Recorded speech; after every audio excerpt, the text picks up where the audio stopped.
허리가 아파서 병원에 가면 이름을 하나 받아오시죠. 디스크다, 협착이다, 좌골신경통이다. 그런데 그 이름을 듣고 나와도 정작 궁금한 건 그대로 남죠. 그래서 나는 왜 이렇게 됐지? 이런 거죠. 오늘은 그 답을 드리려고 합니다. 지난 6편에서 하나씩 뜯어봤던 걸 전부 모아서 여러분의 허리 통증이 어떤 유형에 가까운지 5가지로 나눠 드릴게요. 보시면서 내 얘기인데 싶은 번호를 기억해 두세요.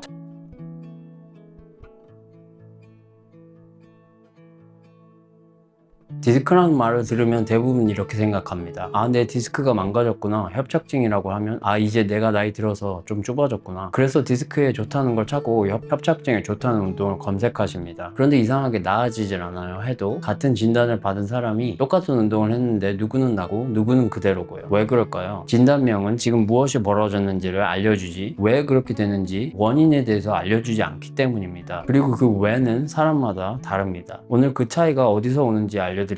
전 세계에서 처음 생긴 카이로프랙틱 대학원은 파마 카이로프랙틱 대학원, 그 중에서도 간스테드 클럽에서 정통 간스테드 시스템을 배우고 1년 반 동안 직접 가르쳤습니다. 현재 미국 아이오와 일리노이 면허를 가지고 있고요. 저도 20대 초반에 웨이트를 하다가 허리를 다치고 교통사고 후유증도 겪어봐서 진단명은 받았는데 뭘 해야 될지 모르는 그 막막함을 압니다. 그 경험 때문에 저는 아픈 곳부터 보지 않고 어디서부터 시작되는지 먼저 생각해 봅니다. 하나 정리하고 가겠습니다. 디스크 탈출증, 척추관 협착증, 좌골신경통, 이건 결과의 이름이죠. 지금 그 부위가 어떤 문제 때문에 생긴 결과, 상태인지 설명하는 말이죠. 그런데 우리가 진짜 알아야 하는 거는 원인의 이름입니다. 왜 하필 그 자리에 디스크가 눌렸는가? 왜 하필 그 구간이 좁아졌는지? 비유를 들면 타이어가 한쪽만 닳아서 왔다고 해봅시다. 타이어 마모라고 이름만 붙이고 돌려보내지 않죠. 타이어만 갈면 될까요? 아니죠. 왜 한쪽만 닳았는지 얼라이먼트를 봐야 됩니다. 안 그러면 새 타이어도 똑같이 닳고 서스펜션, 구동계까지 결국 영향을 미치죠. 허리도 이거랑 똑같습니다. 지난 6편에서 계속 같은 이야기를 했어요. 허리가 아픈데 정작 일은 안 하고 있는 건 다른 곳이었다. 오늘은 그 다른 곳을 5가지로 정리해 드립니다. 자, 지금부터 5가지 유형을 말씀드리겠습니다. 각 유형마다 이런 분이라면 하고 상황을 말씀드릴 테니 본인에게 해당되는 번호를 기억해 보세요. 뒤쪽이 노는 유형, 이런 분이라면 걷기나 계단을 올 때 허리 아래쪽이 먼저 뻐근해집니다. 오래 서 있으면 허리부터 지치고요. 코 운동을 열심히 해도 그때뿐입니다. 실제로는 엉덩이 근육이 제의를 못하고 있습니다. 다리를 뒤로 밀어낸 주인공은 대둔근인데 그게 빠지면 햄스트링과 허리 기립근이 그 몫을 떠안습니다.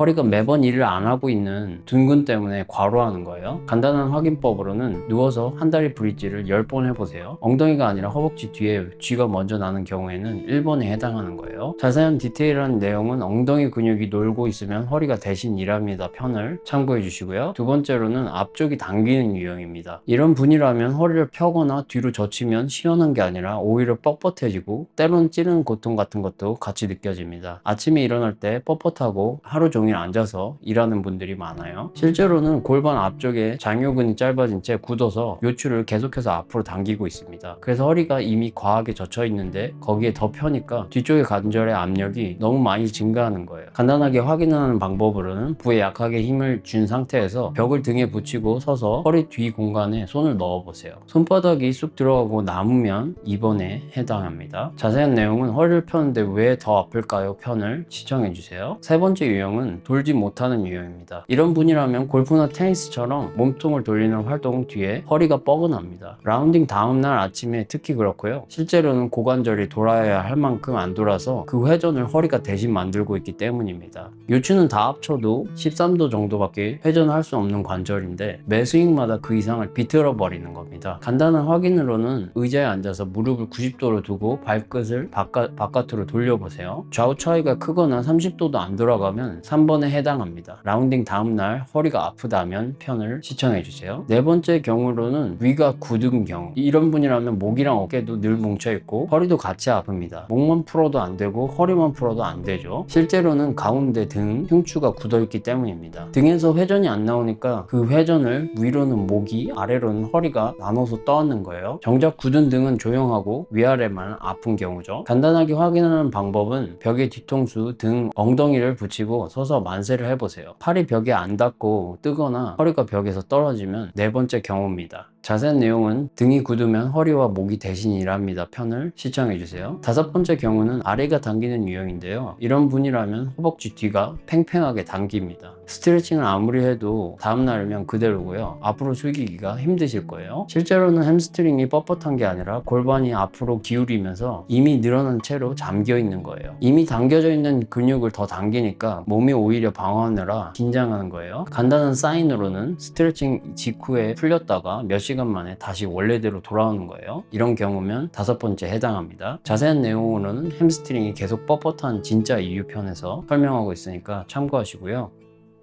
자, 몇 개나 해당되셨나요? 여기서 제일 중요한 한 말씀을 드릴게요. 하나만 해당되신 분보다 두세 개가 겹치시는 분이 훨씬 많으실 겁니다. 그리고 그게 대부분의 환자에서 나타나는 패턴이에요. 왜냐하면 몸의 보상은 한 방향으로만 일어나지 않거든요. 그러면 참 좋겠죠. 오래 앉아있으면 앞쪽 장요근이 짧아지는 동시에 뒤쪽 둔근이 약해집니다. 2번과 1번이 같이 오는 거죠. 거기서 골반이 앞으로 기울어지면 햄스트링까지 잠깁니다. 5번도 같이 붙어요. 그래서 한 부의 문제만 해결해서는 회복이 안 되는 거예요. 앞을 풀었으면 뒤를 깨워야 되고 아래를 다뤘으면 위도 봐야 됩니다.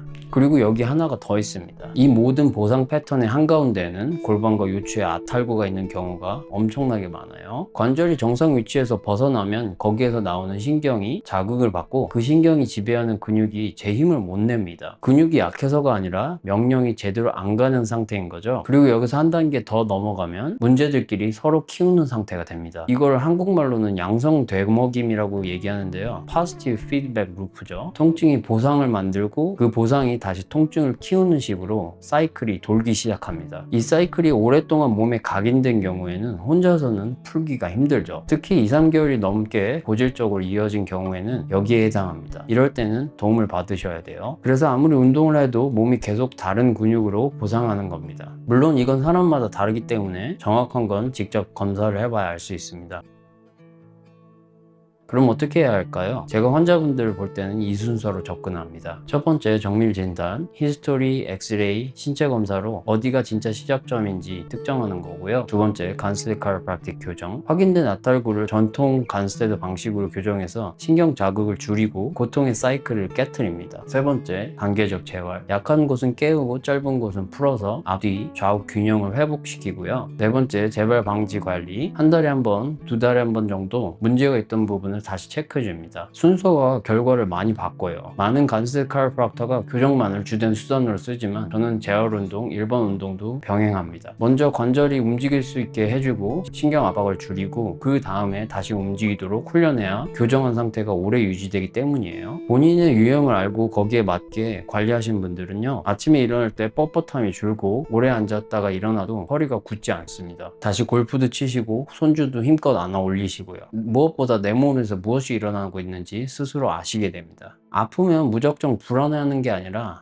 지금 앞쪽이 당기고 있구나 하고 대응할 수 있게 되는 거죠. 그게 제가 이 시리즈를 만든 이유입니다. 다만 오늘 나눠드린 5가지는 방향을 잡기 위한 분류이지 진단이 아닙니다. 실제로는 여러 유형이 겹쳐있고 겉으로는 드러나는 증상과 실제 시작점이 다른 경우도 많아요. 그리고 방치 기간이 길수록 회복 속도와 되찾을 수 있는 기능에 한계가 생깁니다. 초기에 잡으면 간단할 걸 몇 년이 지나면 훨씬 오래 걸려요. 예방이 최고의 의학입니다. 해당되는 게 있으셨다면 일찍 확인해 보세요. 주변에 진단명을 받았는데 뭘 해야 될지 모르겠다는 분, 여러 치료를 받아도 그대로인 분이 계시면 이 영상을 공유해 주세요. 여러분의 공유가 누군가한테는 불필요한 약과 주사, 수술을 피하게 되는 계기가 될 수 있습니다. 오늘 유형을 나눠드렸는데요. 나는 몇 번인지 좀 더 정확히 확인해 보고 싶다 하시는 분들을 위해서 자료를 하나 만들어 뒀습니다. 요추 골반 자가 체크라고 침대나 매트만 있으면 되는 테스트 7가지와 결과를 어떻게 읽는지까지 정리했어요. 앞쪽이 당기는 패턴인지 뒤쪽이 놀고 있는 패턴인지 회전이 막힌 패턴인지 나눠서 볼 수 있습니다. 지금 화면에서 나오는 이메일로 체크리스트라고 보내주시면 무료로 보내드리고 있고요. 인쇄해서 쓰실 수 있게 만들었습니다. 설명란에도 적어놨으니까 나중에 보내셔도 됩니다. 그리고 오늘 이 시리즈가 마무리되는데요. 다음 영상부터는 완전히 다른 걸 보여드리려고 합니다. 지난 7편 내내 제가 같은 말을 반복했죠. 증상이 아니라 구조를 봐야 한다고요. 그런데 지금까지는 그걸 말로만 설명드렸습니다. 다음 영상에서는 직접 한번 보여드릴게요. 제가 환자분 엑스레이를 볼 때 실제로 무엇을 확인하는지, 어떤 순서로 읽는지, 그리고 사진상 이상이 없다는 말을 들으셨는데도, MRI 엑스레이상에서 이상이 없다는 말을 들으셨는데도 아픈 경우, 그 사진에서 그런 스터디에서 저는 무엇을 다르게 보는지도 말씀드릴게요. 물론 이건 여러분을 화면 너머로 진단해 드리는 게 아니라 제가 임상에서 어떻게 판단하는지를 보여드리는 거예요. 카이로프락터가 척추를 어떤 눈으로 보는지 궁금하셨던 분들은 다음 편을 꼭 보세요. 오늘 몇 번 유형이셨는지 댓글로 남겨주시면 제가 확인하고 답변 드릴게요. 여러 개에 해당하셨어도 그대로 적어주세요. 좀 더 정확한 확인이 필요하시면 설명란에 이메일로 편하게 상담 문의 주세요. 이 영상이 도움이 되셨다면 구독과 좋아요를 부탁드리고요. 다음 영상에서 뵙겠습니다. 감사합니다.